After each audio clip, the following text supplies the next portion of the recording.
করবে? ওর মতো একটা বদমাশকে বিয়ে করবো আমি তোকে পুলিশে দেবো। ভাবি ভাবি আমার ভাইয়ের মুখখান একবার দেখেন না, কি অবস্থা দেখছেন? মানে আপনি রিজেক্ট করার পর থেকে না গতকালকে প্রচুর কান্নাকাটি করছে।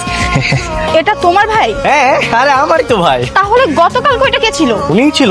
আজকে তো ওনাকে দেখে অনেক হ্যান্ডসাম লাগছে, কালকে তাহলে ওই ছাপড়িলোকে দেখা করতে গিয়েছিলেন কেন? ভাবি সরি, আসলে দোষটা আমারই। আসলে আমি ভাবছিলাম কি নীলা আর কি যেরকম ছেলে পছন্দ করে, ড্যাশিং হ্যান্ডসাম, আমি ভাবছি আপনিও ওরকম পছন্দ করেন, তাই এই ভাইয়াকে আমি ওইভাবেই সাজিয়ে নিই কি।